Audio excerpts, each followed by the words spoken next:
가등기, 가처분 등기 두 가지를 볼 건데, 우리 등기법에서 가장 어려운 등기가 세 개를 꼽으라면 가처분 등기, 신탁 등기, 가등기 이 세 가지가 가장 어려워요. 그래서 오늘 가등기, 가처분 등기, 신탁 등기 전부 다 보시는데요. 가등기 2월 달에 한 것은 좀 생략을 하겠습니다. 2월 달에 뭘 했느냐면 가등기 요건을 공부한 적이 있는데 혹시 기억나실까요? 가등기 요건 첫 번째 뭐가 있었습니까? 그렇죠. 순위 보존의 필요성이 있을까? 두 번째, 부동산 물권 변동, 임차권 변동을 목적으로 하는 청구권일까? 세 번째, 본등기가 가능해야지만 가등기 가능하다고 했죠. 순위 보존의 필요성은 세 가지가 있었는데 첫 번째 뭐가 있습니까? 권리의 설정, 이전, 변경, 소멸의 청구권. 두 번째, 시기부, 정지조건부 청구권. 세 번째, 장래 확정될 청구권. 그거를 하셨어요. 기억나시죠? 그래서 그거 빼고 오늘 나머지 가등기 싹 할 생각이에요. 출제될 만한 거. 이것도 좀 어려운데 오늘 어려운 것만 하시네요. 그래도 가등기의 개념은 좀 보고 가겠습니다. 여기에 이러한 부동산이 있고 소유자는 갑입니다. 여기 이러한 부동산이 있고 소유자는 갑이고요. 갑이 을과 매매 계약을 체결합니다. 계약금을 지불했고 중도금까지 지불된 상태입니다. 갑은 을에게 등기해 줍니까? 안 해줍니까? 안 해주겠죠. 그러면 을이 가지고 있는 것은 소유권, 이전 등기 청구권이라는 청구권만 가지고 있는 상태입니다. 이건 채권의 일종이죠. 이 상태에서 갑이 병과 매매 계약을 체결합니다. 소유권 이전 등기까지 이루어지면 갑이 가진 소유권은 을의 소유권으로 변동이 되느냐. 이게 문제가 될 텐데 요거는 제1매매, 제2매매. 이 제2매매는 이중매매 원칙적으로 유효합니까? 유효하다고 했죠. 왜? 갑의 재산에 대해서 부동산에 대해서 을과 병이 경쟁이 붙은 것이고 경쟁은 자본주의 사회에서 절대 선이에요. 따라서 이 제2매매는 유효하다라고 얘기합니다. 다만 범죄가 개입됐다면 예를 들어서 적극 가담했다면 요청했다면 배임죄가 성립하는 것이고 그때 안에서 무효가 될 겁니다. 그렇겠죠? 민법에서 하셨을 거예요. 이때 을이 갑에게 그러면 이 병은 소유권 취득합니까? 여기 유효하니까 등기도 유효하겠죠? 병은 소유권을 취득할 겁니다. 그런데 문제가 뭐냐면 매매 계약을 누가 먼저 체결했습니까? 을. 대금도 상당한 부분 넘어갔죠? 대금도 먼저 지급한 자는 누굽니까? 을. 따라서 을을 보호할 장치를 마련해 놔야 되는데 을을 보호할 장치가 바로 이 등기 청구권의 순위를 보존시키기 위해서 이 등기 청구권에 대해 임시로 등기할 수 있는 방법을 마련해 놨는데 이를 가등기라고 얘기합니다. 그래서 가등기는 두 가지 종류가 있죠. 첫 번째, 청구권의 순위 보존의 가등기라는 게 있고 두 번째, 담보 가등기라는 것도 있죠. 이 청구권의 순위 보존의 가등기는 등기법이 적용이 되는 것이고 담보 가등기는 원칙적으로 가등기, 담보 등에 관한 법률이 적용이 될 겁니다. 맞습니까? 이 가등기에 의해서 본래의 등기를 하게 되면 잔금을 지불하면 본래의 등기하겠죠. 그러면 이 본래의 등기를 한 시점에 소유권을 취득합니다. 왜냐면 이 가등기는 순위 보존의 효력만을 위해서 특별히 만든 등기예요. 따라서 다른 효력이 없습니다. 이 가등기는 효력이 하나밖에 없어요. 순위 보존의 효력. 그러면 가등기에 물권 변동의 효력이 있겠습니까? 없습니다. 가등기는 효력이 이거 하나밖에 없어요. 물권 변동의 효력이 없습니다. 물권 변동의 효력은 어느 시점에 나타납니까? 본등기 시점에 물권 변동의 효력이 나타날 겁니다.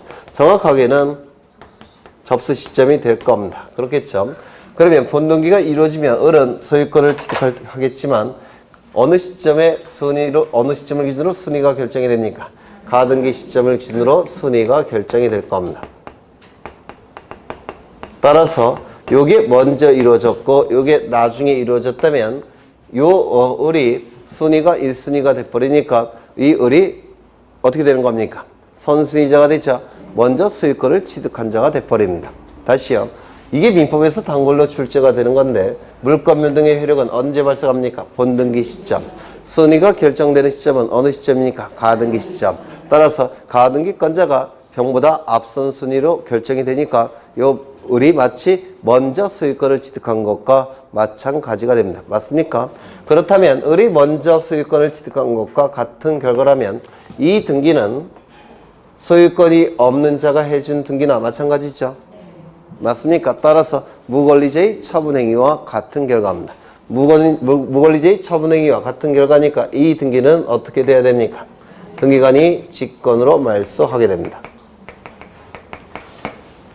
여기까지 되셨을까요? 그렇죠. 그러면 이때 이 가등기가 이루어짐으로 인해서 이익이 발생한 자는 누굽니까? 을 등기 권리자. 불이익이 발생한 자는 누굽니까? 갑 등기 의무자.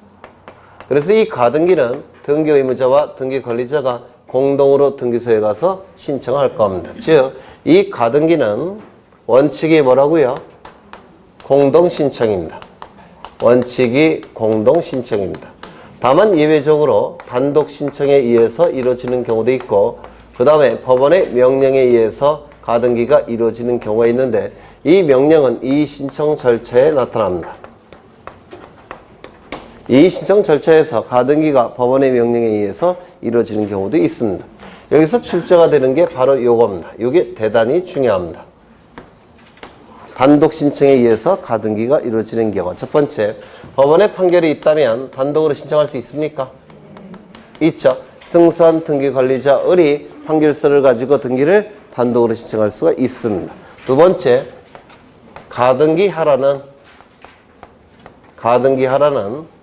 임시에 법원의 처분 명령 결정이 있을 때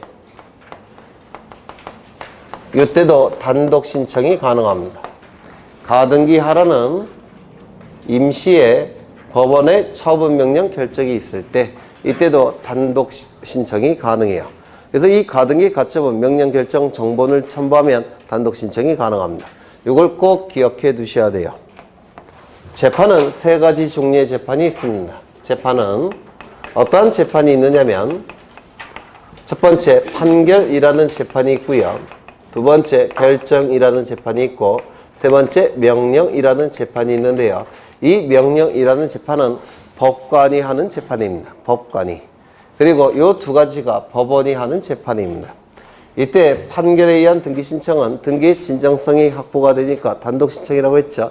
마찬가지로 이 결정도 등기의 진정성이 확보됐다고 볼 수가 있기 때문에 우리 등기법은 이때도 단독 신청에 의해서 이루어지는 경우를 규정해 놓은 겁니다. 등기의 진정성이 확보되니까.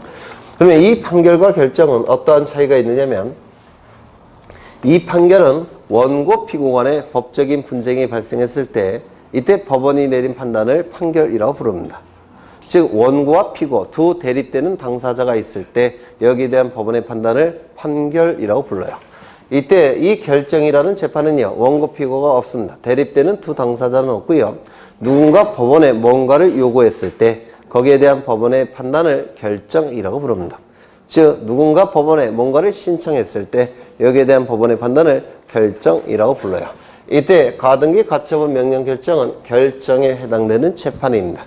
따라서 등기의 진정성이 결정에 의해서 확보가 됐다고 평가해서 이 가등기 가처분 명령 결정 정본을 가지고 단독으로 등기를 신청할 수가 있는 겁니다. 다른 등기에는 없습니다. 그래서 이 가등기 가처분 명령 결정에 의해서 단독으로 등기를 신청하면 등기부에는 가등기라고 기록이 됩니다. 가등기라고 기록이 돼요. 그래서 이 가등기에 의해서 본등기를 하게 되면 가등기 시점을 기준으로 순위가 결정이 되는 겁니다. 그 다음에 세 번째 가등기 의무자의 승낙서가 있을 때 이때도 단독 신청이 가능합니다. 보통 이 등기는 물권 변동의 효력이 발생하는 등기는 등기 의무자, 등기 권리자가 같이 등기소에 가서 공동으로 신청하는 거죠. 맞습니까? 그런데 이 가등기만 갖고서는 물권 변동의 효력이 나타납니까? 안 나타납니까? 안 나타나요. 따라서 이 등기 의무자가 직접 등기소에 같이 가지 말고 승낙서로 대체하겠다는 겁니다. 간단하게. 이거 이해가 되실까요? 물권 변동의 효력이 가등기만 갖고서는 발생하지 않습니다. 그래서 을과 직접 가지 말고 승낙서 한 장으로 그걸 대신하겠다는 겁니다. 그래서 이것도 다른 등기에는 없습니다. 그래서 이 두 가지는 다른 등기에 없기 때문에 시험에 대단히 잘 나옵니다. 기억해 두셔야 돼요. 두 번째, 이 가등기가 말소되는 경우도 있겠죠. 이 가등기가 말소됨으로 인해서 불이익이 발생한 자는 누굽니까? 을 등기 의무자. 이익이 발생한 자는 누굽니까? 갑 등기 권리자. 그래서 이 가등기의 말소등기도 이렇게 공동으로 신청하는 게 원칙입니다. 이 가등기의 말소등기도 원칙은 뭐라고요? 공동신청입니다. 가등기의 말소등기도 원칙은 공동신청이에요. 그런데 예외적으로 단독 신청에 의해서 말소가 되는 경우가 있는데 이것이 대단히 시험에 잘 나옵니다. 가등기 실행할 때도 단독 신청이 시험에 대단히 잘 나오고 말소가 될 때도 시험에 대단히 잘 나옵니다. 좀 기억해 두셔야 되는데요. 첫 번째, 판결서가 있다면 당연히 단독 신청할 수 있겠죠. 네. 두 번째, 가등기 명의인 누굽니까?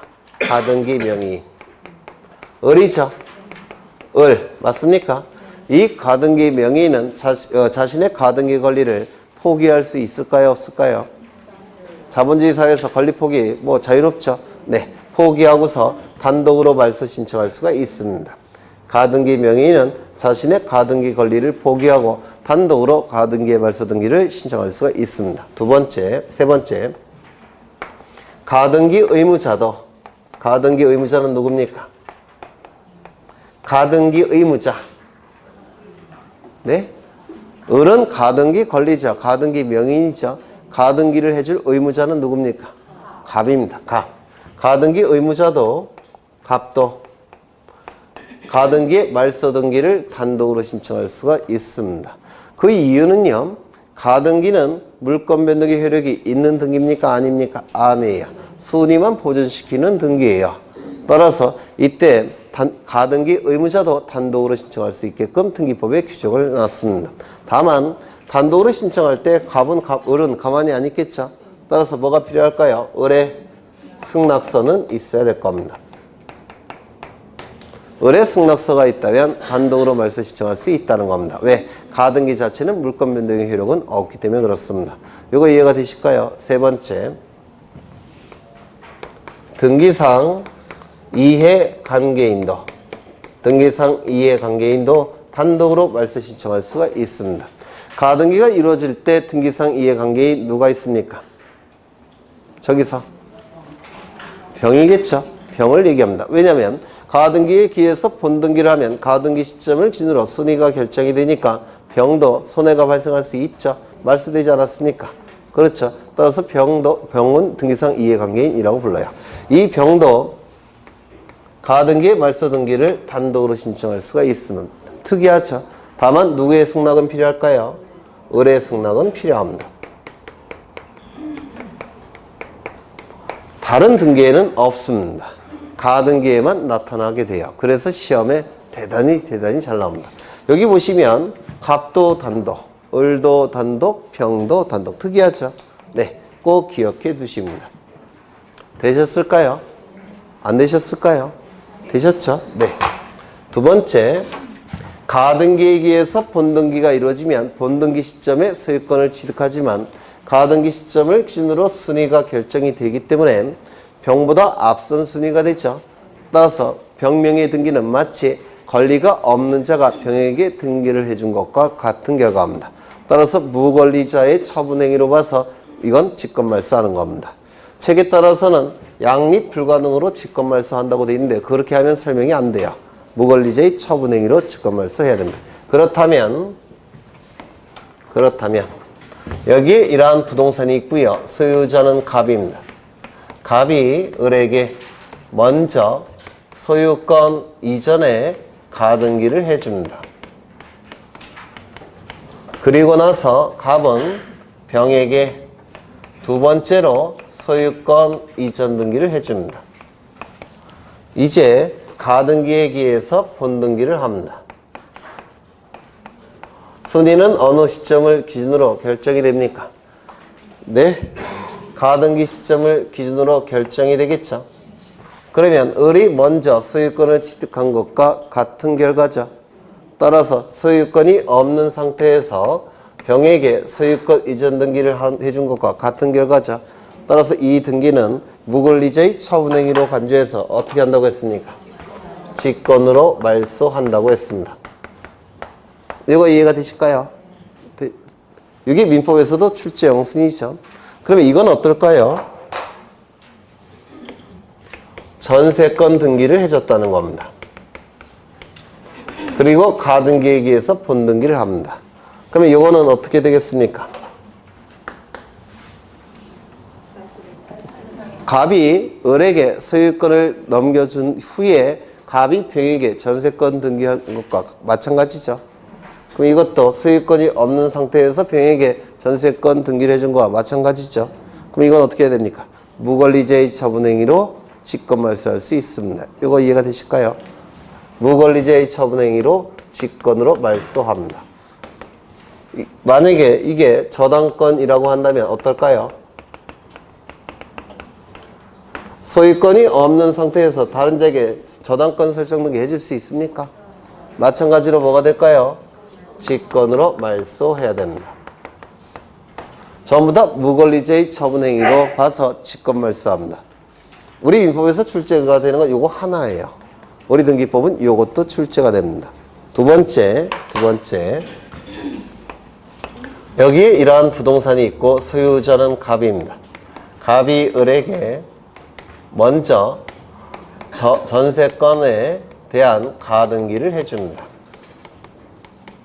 그리고 나서 갑은 병에게 두 번째로 소유권 이전 등기를 해줍니다. 이제 가등기에 기해서 본등기를 합니다. 순위는 어느 시점을 기준으로 결정이 된다고요? 가등기 시점을 기준으로. 그러면 이때 이 병명의 등기는 어떻게 해야 될까요? 갑이 을에게 먼저 전세권을 설정해 준 것과 같은 결과죠. 그럼 소유권은 여전히 누가 갖고 있습니까? 갑이 여전히 소유권 가지고 있겠죠. 소유권을 가진 자가 소유권 이전 등기 해줄 수 있습니까? 있죠. 따라서 이 등기는 무권리자의 처분행위로 볼 수가 없습니다. 맞습니까? 따라서 이 등기는 무권리자의 처분행위로 봐서 직권말소할 수는 없고, 두 번째 기준, 양립이 가능한가? 이게 두 번째 기준이에요. 첫 번째 기준은 무권리자의 처분행위, 두 번째 기준은 양립 가능 여부. 그러면 이 두 개의 등기는 양립할 수 있습니까? 있죠. 왜냐하면 이 병은 전세권에 의해서 제한을 받는 소유권 취득하는 것으로 논리 구성하면 됩니다. 양립이 가능해요. 그러면 이거는 직권말소할 수 있습니까? 직권말소가 이루어지지 않을 겁니다. 만약에 여기가 지상권 등기라면 어쩔까요? 첫 번째, 무권리자의 처분행위입니까? 아니죠. 소유권자가 지상권 설정해 줄 수 있죠. 무권리자의 처분행위 아닙니다. 두 번째, 양립이 가능합니까? 하나의 부동산 전부에 대해서 용의물권 두 개가 동시에 존재할 수 있습니까? 없죠. 따라서 이거는 양립이 불가능하니까 어떻게 될까요? 직권으로 말소해야 될 겁니다. 이거 이해가 되실까요? 그러면 이건 어떻습니까? 을이 가지고 있는 전세권은 요 부분에 대한 전세권입니다. 왜냐면 용의물권은 부동산 일부에도 설정이 가능하죠. 그런데 병이 취득한 요 지상권은 요 부분이에요. 그러면 이거는 양립이 가능합니까? 양립 가능하니까 직권말소할 수 있습니까? 직권으로 말소할 수 없을 겁니다. 요즘은 이것도 출제합니다. 전부냐 일부냐. 그 다음에 세 번째, 여기 보시면 소유권 나왔으니까 지상권 용의물권 나왔고, 세 번째 뭐 나오면 되겠습니까? 저당권. 그렇죠. 저당권 등기를 하게 됩니다. 그리고 가등기에 의해서 본등기합니다. 그러면 이 등기는 무권리자의 처분행위로 볼 수 있습니까? 없을 겁니다. 두 번째, 양립이 가능합니까? 양립 가능하죠. 1순위 전세권, 2순위 저당권. 따라서 직권말소할 수 있습니까? 직권말소할 수 없을 겁니다. 그러면 이 용의물권의 가등기 후 용의물권의 본등기가 이루어졌을 때 직권말소는 요것만, 후순위가 용의물권일 때만 직권말소를 하네요. 그렇죠. 양립이 불가능하니까. 세 번째, 지금 경우의 수 13개를 볼 거예요. 이제 6개 봤습니다. 13가지가 있어요. 우리 민법에서는 요거 하나만 보죠. 우리 등기법은 13가지를 보셔야 돼요. 여기에 이러한 부동산이 있고 소유자는 갑입니다. 갑이 을에게 첫 번째 소유권 가등기, 두 번째 용익물권 가등기, 세 번째 뭐 나올까요? 담보물권의 가등기. 그렇죠. 그래서 첫 번째 저당권에 관한 가등기를 해줍니다. 그리고 그 이후에 두 번째로 소유권 이전 등기를 해줍니다. 그리고 나서 가등기에 기해서 본등기를 합니다. 저당권 등기를 하게 될 겁니다. 순위는 가등기 시점을 기준으로 결정이 될 거예요. 을이 취득한 권리는 저당권에 불과하죠. 소유권은 누가 갖고 있습니까? 갑이 여전히 소유권을 가지고 있는 상태입니다. 그러면 소유권자 갑이 병에게 소유권 이전 등기를 해주는 거 무권리자의 처분행위로 볼 수 있습니까? 무권리자의 처분행위는 아닙니다. 그렇죠. 두 번째, 양립이 가능합니까? 양립이 가능하죠. 따라서 이 등기는 직권으로 말소할 수 있습니까? 없습니까? 없습니다. 두 번째, 전세권 등기. 무권리자의 처분행위는 아니죠. 소유권자가 설정해줬으니까. 두 번째, 양립 가능합니까? 양립 가능하죠. 따라서 직권 말소할 수 있습니까? 없습니다. 그렇다면 네? X입니까? 네. 직권 말소할 수 없습니다. 1순위 저당권, 2순위 전세권. 그렇죠. 세 번째, 저당권 등기라고 한다면 무권리자의 처분행위 아니죠. 따라서 무권리자의 처분행위로 직권 말소할 수는 없고, 두 번째, 양립이 가능한가? 양립 가능합니까? 1순위 저당권, 2순위 저당권. 따라서 직권으로 말소할 수 없을 겁니다. 이런 건 외우시면 안 돼요. 그 책에 외우시는 식으로 나왔는데 외우시는 게 아니라 민법 지식 가지고 이해를 하는 겁니다. 되셨죠? 그 다음에 여기서 하나 더 보셔야 돼요. 4가지를 더 보셔야 되는데 시간이 이렇게 흘러갑니다. 그리고 이 시점은 을 명의로 소유권 이전에 가등기가 이루어진 시점입니다. 그리고 이 시점은 본등기가 을 이름으로 이루어진 시점입니다. 그러면 이 중간 처분의 등기는 원칙적으로 전부 다 무권리자의 처분행위로 봤죠. 맞습니까? 무권리자의 처분행위로 봐서 병의 등기는 전부 다 어떻게 했습니까? 직권으로 말소했습니다. 여기까지 이해가 되셨을까요? 그렇죠. 그런데 이 시점에 어떤 등기가 이루어졌느냐면 강제, 경매, 개시, 결정 등기가 실행이 됐습니다.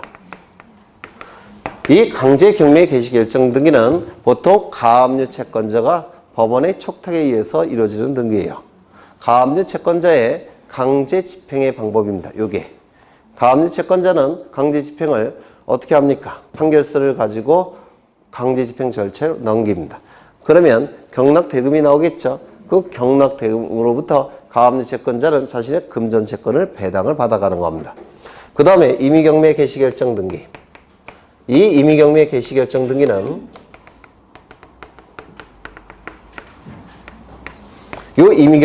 임의경매는 보통 저당권자, 그 다음에 아까 전세권에 담보물권성 있었죠.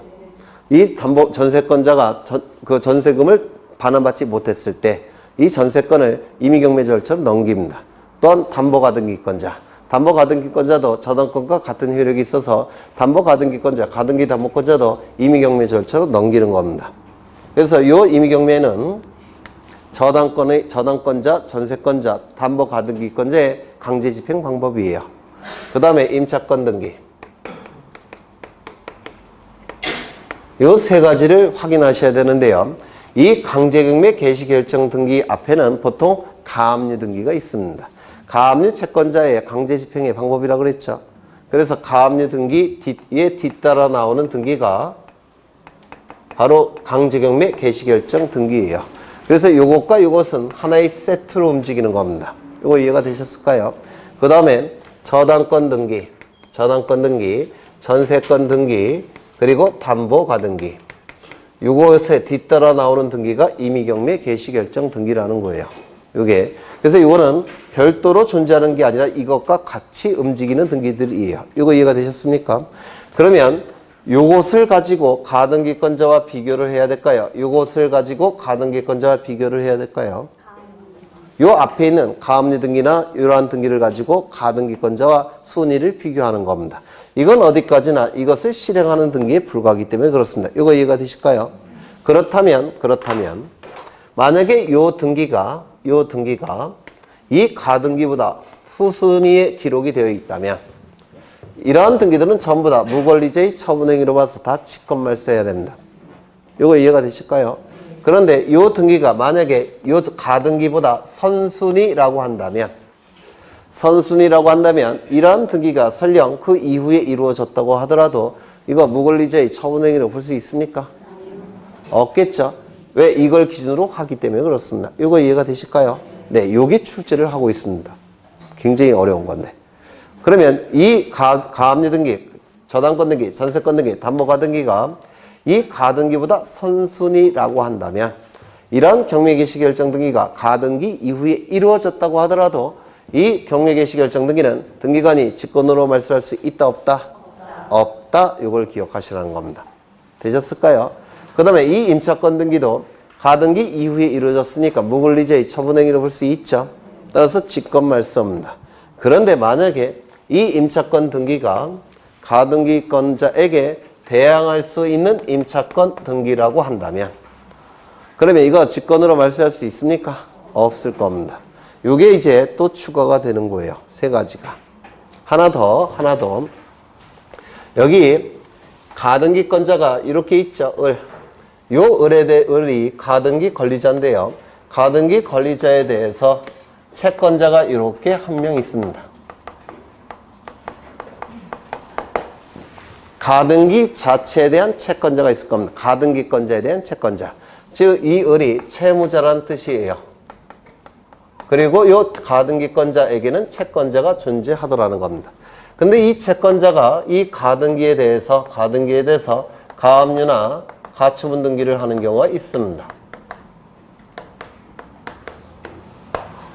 가등기 자체에 대한 가압류 가처분 등기가 이루어지는 경우가 있어요. 이때 본등기가 이루어졌을 때 이게 먼저 이루어지고 이게 가등기에 대한 가압류 가처분 등기니까 이건 두 번째 이루어지고 이게 세 번째 이루어졌다는 겁니다. 그러면 이 가등기에 의해서 본등기가 이루어졌을 때 이 A의 가압류 가처분 등기는 직권으로 말소할까요? 말소하지 않을까요? 이거는 가등기 이후에 이루어졌죠. 그러면 이 가압류 가처분 등기는 무권리제의 처분행위로 인한 등기입니까? 다시요. 그림을 다시 그릴게요. 여기 이러한 부동산이 있습니다. 소유자가 갑이에요. 갑이 을에게 먼저 소유권 이전에 가등기를 한 상태입니다. 그런데 이 을의 채권자가 이 가등기에 기해서 요거에 대해서 가압류나 가처분 등기를 했다는 겁니다. 이게 두 번째 이루어졌습니다. 그리고 가등기에 기해서 이제 본등기를 합니다. 이게 세 번째 이루어졌습니다. 이게 첫 번째, 이게 두 번째, 이게 세 번째. 그러면 이 가등기권자의 채권자의 가압류 가처분 등기는 이 시점에 이루어졌겠죠. 그러면 이 가등기 자체에 대한 이 가압류 가처분 등기는 무권리제의 처분행위로 인한 등기입니까? 아니면 정당한 채권자의 정당한 권리 행사에 의한 등기입니까? 정당한 채권자의 정당한 권리 행사에 대한 등기죠. 따라서 이거 직권말소할 수 있겠습니까? 네, 본등기할 때 직권말소할 수가 없습니다. 무권리제의 처분행위로 인한 등기가 아니니까 그래요. 되셨을까요? 그래서 이렇게 14가지의 경우의 수가 있습니다. 14가지. 좀 어렵죠? 네. 그 내용이 이제 어디에 나와 있느냐면 처음 들으니까 어려우신 거예요. 이건 앞으로 5번 이상 하십니다. 어디를 보시냐면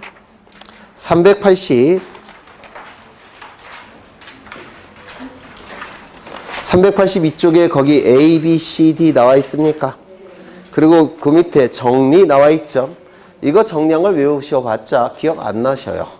그러니까 이해를 하셔야 됩니다. 이해를. 네.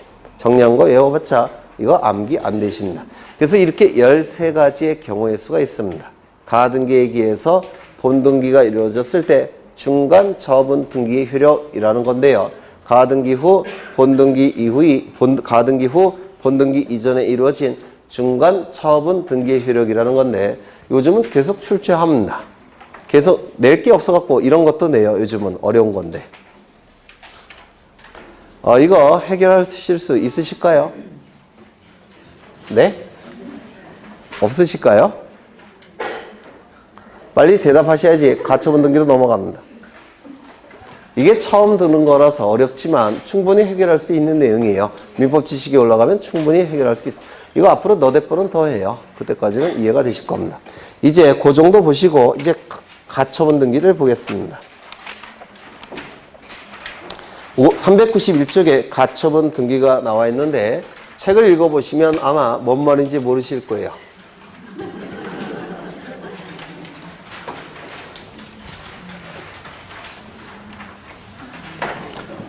여기에 그림 3개만 그릴 거예요. 여기에 이러한 부동산이 있고 소유자는 갑입니다. 갑이 소유권자입니다. 그런데 갑은 A에 대해서 채무자입니다. 예전에 잠시 설명을 드린 적은 있어요. A는 채권자가 될 겁니다. 그러면 이 채무자는 변제기에 자신의 채무를 자발적으로 변제하는 게 정상이죠. 자신의 채무를 이행기에 자발적으로 이행하는 게 정상이죠. 그런데 자발적으로 이행하지 않더라는 겁니다.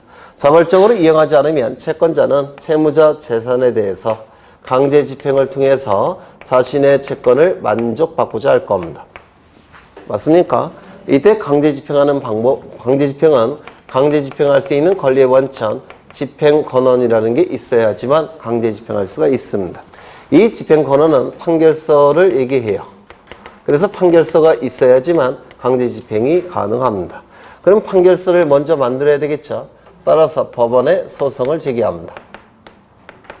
법원에 소가 제기가 되면 법원에서는 그 내용을 열심히 심리해서 판결이 확정이 될 겁니다. 그런데 소가 제기된 시점부터 판결이 확정이 되기까지는 긴 시간이 걸려요. 짧으면 6개월, 1년, 길면 15년까지도 걸립니다. 이게. 그래서 우리나라와 일본에서 가장 오래된 판결은 15년까지도 걸린 판결이 있어요. 그러면 중간에 갑이 이 소유 부동산을 다른 자에게 처분하게 되면 이 시점부터 소유권이 누구에게 넘어갑니까? 을에게 넘어갑니다. 맞습니까? 그러면 판결이 확정된 시점에 소유권자가 을이니까 판결서를 가지고 있다고 하더라도 이 부동산에 대해 강제 집행 들어올 수 있습니까? 없어요.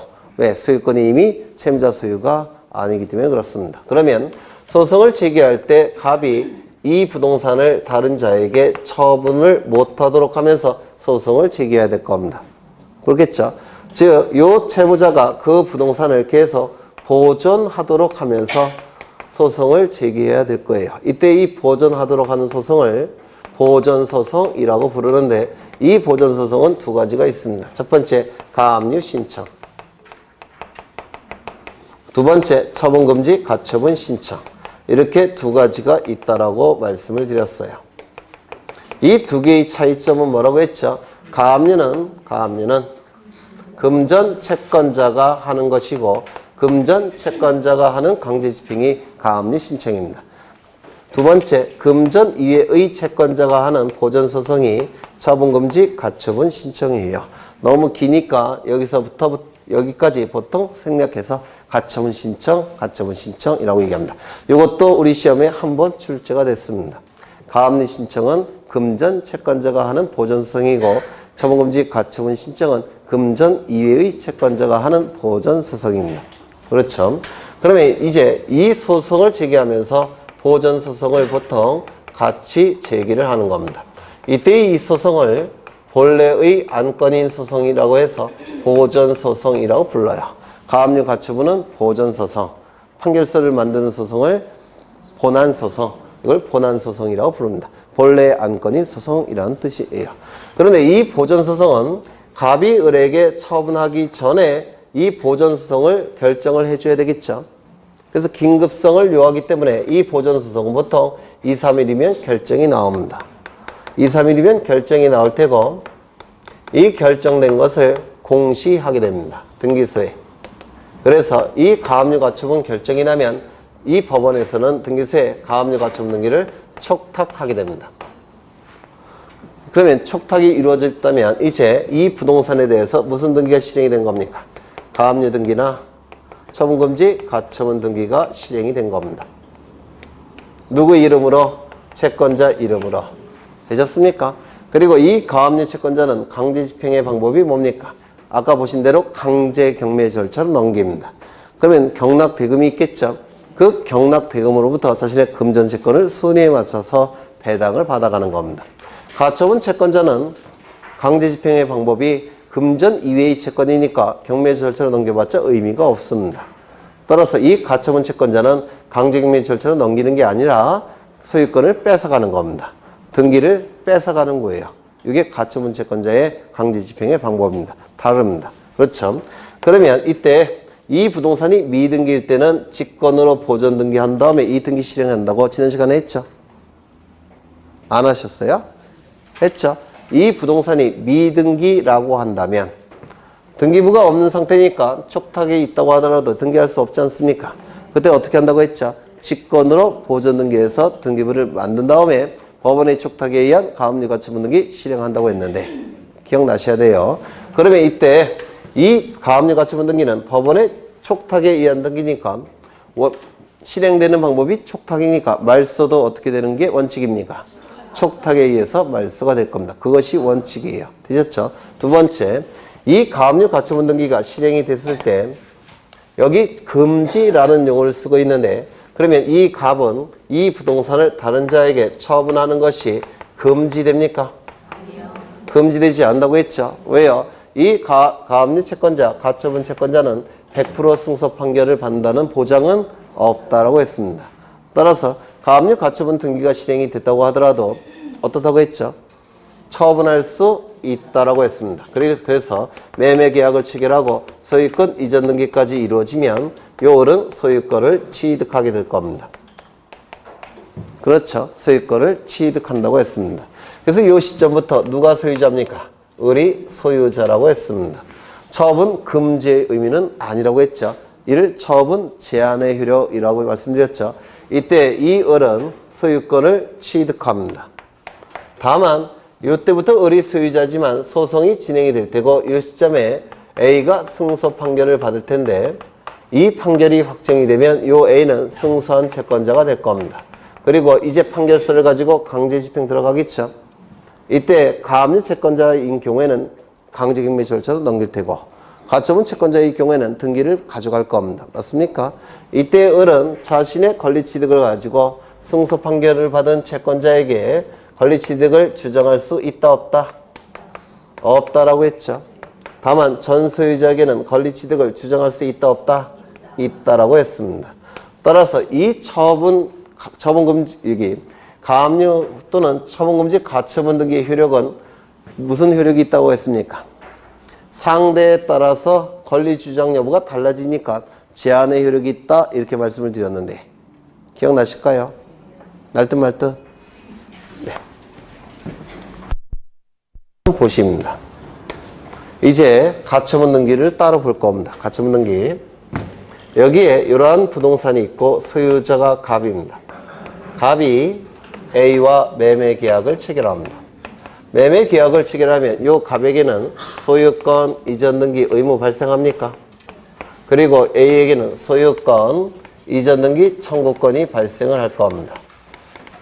그러면 이 의무를 이행하는 것이 등기소에 가서 등기를 신청해 주는 겁니다. 그래서 A와 이 갑이 소유권 이전 등기를 공동으로 신청하는 게 원칙입니다. 맞습니까? 그런데 이 갑이 소유권 이전 등기 의무를 이행하지 않더라는 겁니다. 그러면 등기를 신청해 주지 않는다는 뜻입니다. 그러면 채권자의 입장에서는 강제 집행을 통해서라도 강제로 뺏어가야 될 겁니다. 맞습니까? 강제 집행을 하기 위해서는 뭐가 필요하다고 했습니까? 강제 집행할 수 있는 권리의 원천이 필요하다고 했죠. 이게 뭐라고 했습니까? 판결서라고 얘기를 했습니다. 그래서 판결서가 있어야지만 강제 집행하는데 이때 이 채권자는 법원에 소송을 제기할 겁니다. 판결서를 만들기 위해서. 그 소송의 이름은 소유권 이전 등기에 관한 소송을 제기할 겁니다. 이를 뭐라 불렀습니까? 본안소송이라고 얘기합니다. 그러면 소가 제기된 시점부터 판결이 확정이 되기까지 긴 시간이 걸린다고 했습니다. 맞습니까? 중간에 갑이 그 소유 부동산을 다른 자에게 처분을 하게 되면 이 시점부터 을소유니까 강제 집행 들어올 수 없다고 했죠. 따라서 갑이 을에게 처분을 못하도록 해야 되는데 그 못하도록 하는 것이 갑이 이 부동산을 계속 가지고 있도록 하는 것, 보전소송이라고 말씀을 드렸습니다. 이때 채권자가 가진 채권은 금전 채권입니까? 금전 이외의 채권입니까? 금전 이외의 채권입니다. 따라서 보전소송으로서 가압류를 신청합니까? 처분금지 가처분을 신청합니까? 처분금지 가처분을 보전소송으로 신청할 겁니다. 처분금지 가처분을 신청할 겁니다. 너무 길어서 보통 가처분이라고 얘기를 해요. 그러면 이 처분금지 가처분은 법원이 금방 결정해 준다 그랬죠. 그래서 금방 결정이 나옵니다. 결정이 됐다면 이제 촉탁할 겁니다. 이 법원의 촉탁에 의해서 이 등기에 대해서는 이제 처분금지 가처분 등기가 실행이 될 겁니다. 누구 명의로? 채권자 명의로 처분금지 가처분 등기가 실행이 됩니다. 채권자 명의로 실행이 될 겁니다. 이 처분금지 가처분 등기는 금지라는 용어는 쓰고 있지만 금지의 의미가 있습니까? 없습니까? 없다라고 했습니다. 그렇죠? 금지의 의미가 있는 게 아니라 제한의 의미만 있다고 했죠. 네. 그래서 이제 갑분, 을과 처분할 수 있습니까? 없습니까? 있죠. 매매 계약을 체결하고 소유권 이전 등기가 이루어지게 될 겁니다. 을은 소유권을 취득하게 됩니다. 요 시점부터 을은 소유자가 될 테고 이제 심리가 진행이 돼서 요 시점에서 A 승소 판결이 나왔고 이 판결이 확정이 됐습니다. 그러면 이때 A를 뭐라고 부르냐면 바로 승소한 등기 권리자가 되는 겁니다. 승소한 등기 권리자는 판결서를 가지고 등기를 단독으로 신청할 수 있죠. 그게 바로 이 강제 집행하는 방법이에요. 그래서 승소한 등기 권리자가 판결서를 가지고 등기를 단독으로 신청한다는 얘기는 등기법에서 얘기하는 강제 집행의 방법입니다. 이거 이해가 되실까요? 그러면 이제 승소한 등기 권리자로서 판결서를 가지고 단독으로 등기를 신청하게 되면 소유권 이전 등기가 채권자의 이름으로 이루어지게 될 겁니다. 맞습니까? 이 등기는 판결서를 가지고 신청하는 거니까 단독입니까? 공동입니까? 단독 신청이 됩니다. 그러면 하나의 부동산에 대해서 소유권 등기가 두 개가 존재할 수 있습니까? 없겠죠. 따라서 A 명의의 등기가 되기 위해서는 이 등기는 어떻게 돼야 될까요? 말소 등기를 해야 될 겁니다. 이 말소 등기도 승소한 등기 권리자 A가 신청하기 때문에 판결에 의한 등기 신청입니다. 따라서 단독 신청입니다. 이 두 개의 등기 신청은 동시에 신청이 돼야 됩니다. 동시 신청입니다. 두 개의 등기가 동시에 신청이 돼버리면 등기관은 먼저 말소 등기를 합니다. 그리고 나서 이 등기를 실행합니다. 소유권 이전 등기를 실행해요. 그러면 더 이상 이 등기는 필요하겠습니까? 필요 없겠습니까? 더 이상 필요 없죠. 이 등기는 말소가 될 텐데 이 처분금지 가처분 등기는 법원의 촉탁에 의해서 실행됐으니까 말소도 촉탁에 의해서 말소돼야 되겠죠. 그런데 우리 등기법에서는 이 등기의 말소는 직권으로 말소할 수 있다라고 규정되어 있습니다. 이유는 이 등기관이 실행이 될 때 이 등기가 필요 없다는 것을 등기관이 직관적으로 알게 돼요. 따라서 이 등기의 말소는 촉탁 말소가 아니라 직권 말소입니다. 이거 좀 기억해 두셔야 돼요. 그래서 이 등기를 먼저 하고서 이 등기한 다음에 직권 말소합니다. 그런데 이런 경우도 있을 수가 있습니다. 뭐냐면 이것이 소유권 이전 등기가 아니라 예를 들어서 저당권 등기라고 한다면 여전히 소유권은 누가 갖고 있습니까? 갑이 갖고 있죠. 이때 A 명의의 등기가 판결서에 의해서 등기가 실행이 되면 이 갑은 A에게 손해배상을 해줘야 돼요. 이게 싫으니까 이 갑이 A 보고 이렇게 얘기합니다. 판결서를 가지고 등기 신청하지 말고 내가 가줄 테니까 같이 가서 소유권 이전 등기하자. 이렇게 하는 경우도 있어요. 그래서 이 단독 신청이 원칙이지만 공동 신청을 통해서 소유권 이전 등기가 이루어지는 경우도 있습니다. 여기. 그래서 등기 예규를 보시면 공동 신청도 가능하다라고 되어 있습니다. 손해배상을 해주지 않기 위해서. 이거 되셨을까요? 네. 그러면 여기서 이게 이제 우리 가처분 등기에서 주로 출제되는 내용이에요. 요게. 그러면 하나만 더 보겠습니다. 시간이 흘러가고 있는데 요 시점은 A 명의로 소유권 이전에 가처분 등기가 실행된 시점입니다. 처분금지 가처분 등기가.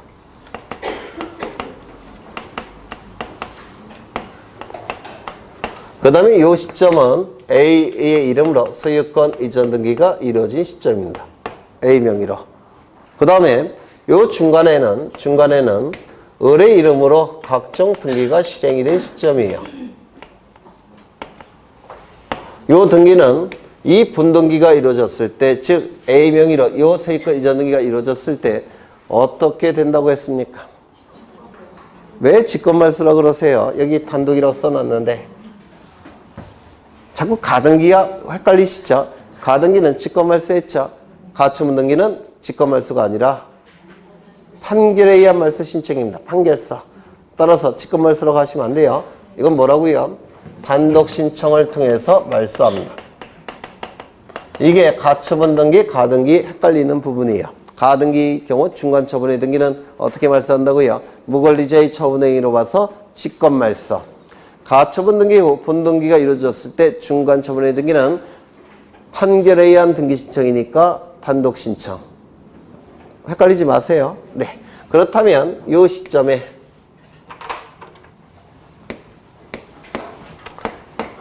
강제경매 개시결정 등기가 실행이 됐고요. 그 다음에 임의경매 개시결정 등기가 실행이 됐고,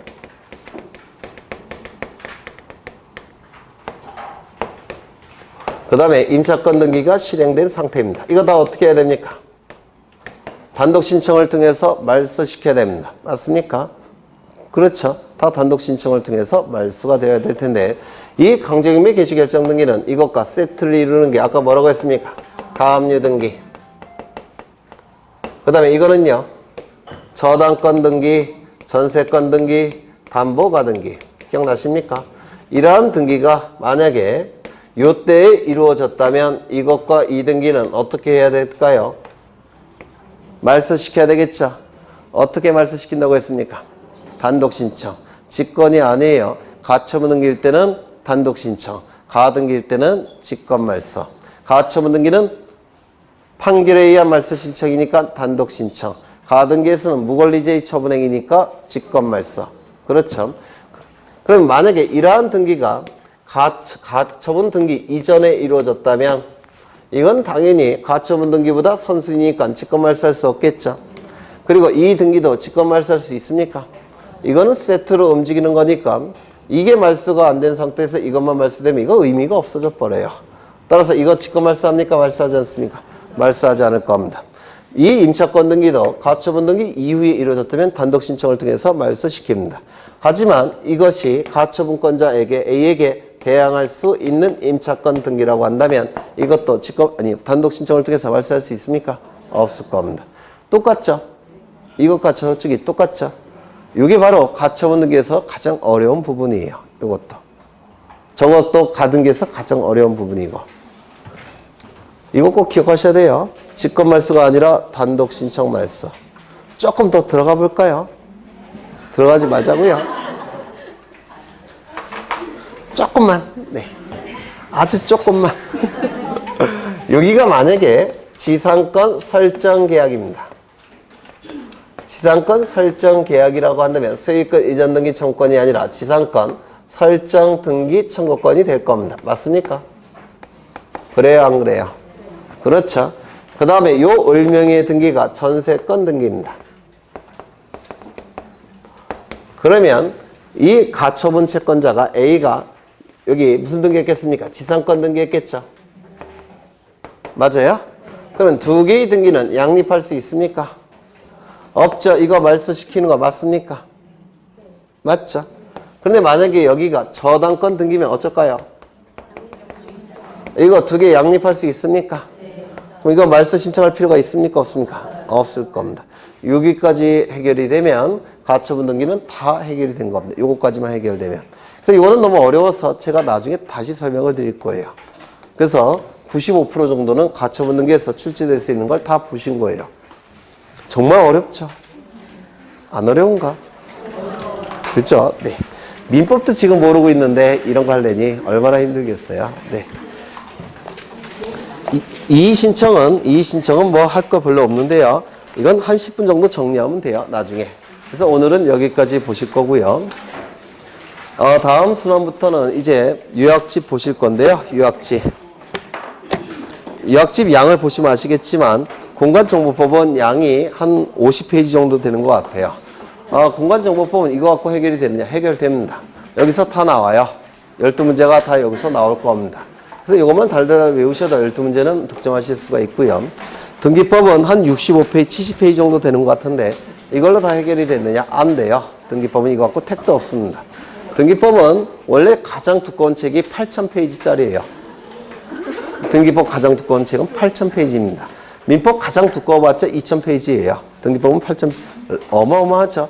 그래서 이거 갖고 해결이 안 되고 이거 갖고 해결될 수 있는 문제 개수는 제가 볼 때 한 17개가 아니라 한 8개, 9개 정도, 12개 중에서 한 8개 정도가 이걸로 해결이 될 거예요.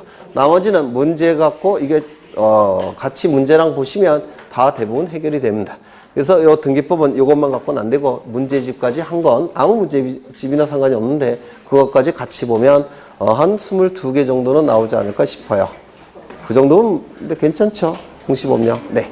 그 정도 보실 테고 다음 주에 뵙겠습니다. 수고하셨습니다.